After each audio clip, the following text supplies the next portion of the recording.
Start here. Breathe. Whatever weight you carry, regret for yesterday, anxiety about tomorrow, your breath is the single thing that always returns you to now. Take life one day at a time is not a cliché. It's an invitation to focus energy where it actually works.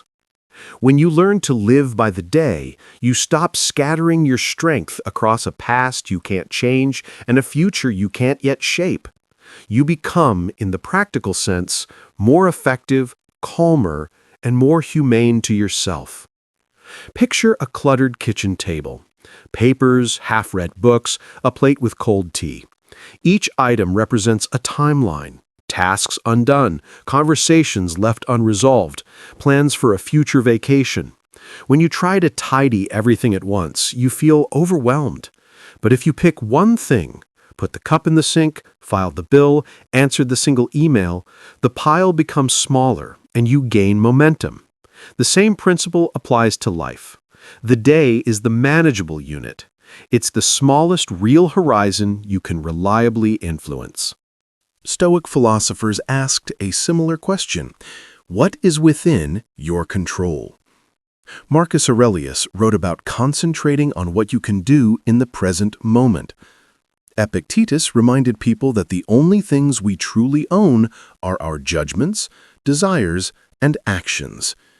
The modern translation of their teaching is simple: invest in today. Plan for the future, learn from the past, but let your primary energy be for the hours in front of you. Taking life one day at a time doesn't mean aimlessness. It's strategic focus. Start each morning with 2 short commitments, one to your outer life, work, family, chores, and one to your inner life, learning, reflection, rest.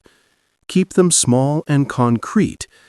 Write for 30 minutes beats be productive. Call mom beats fix family relationships.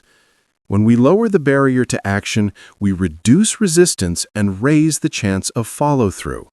Small wins compound. A single disciplined day repairs more than a weekend of lofty plans.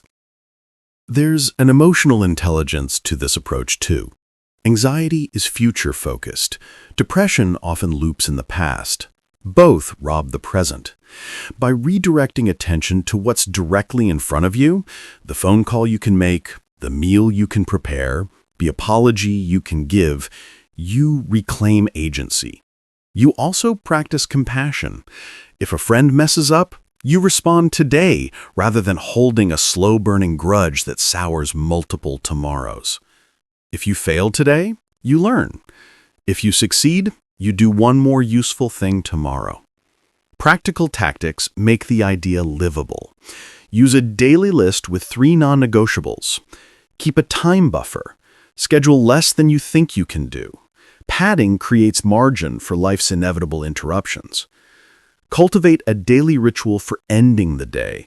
A 5-minute review where you note what went well, what didn't, and one adjustment for tomorrow.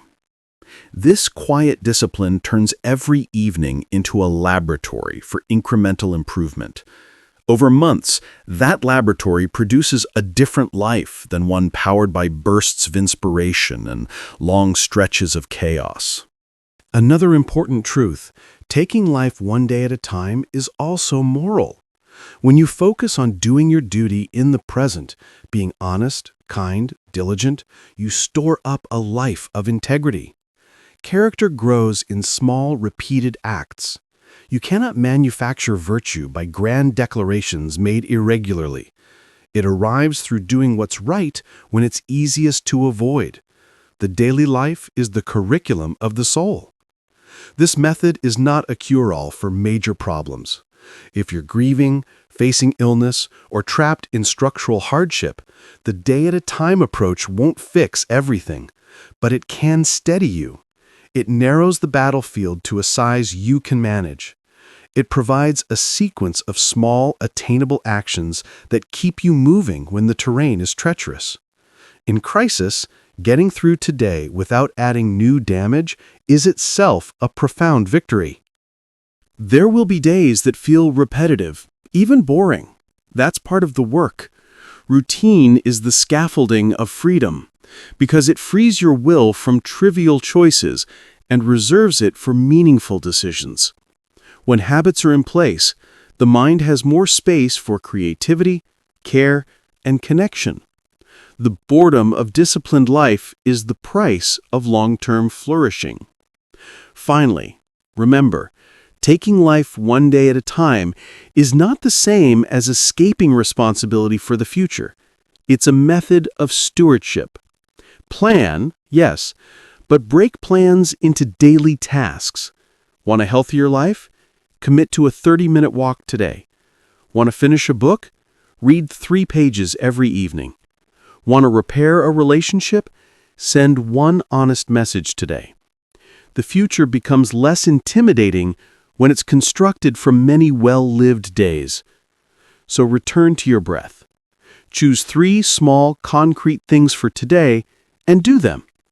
End the evening with a brief review. 1 lesson, 1 gratitude, 1 adjustment. Repeat. Over time, the days will knit into a life that, while imperfect, is chosen deliberately and lived with presence.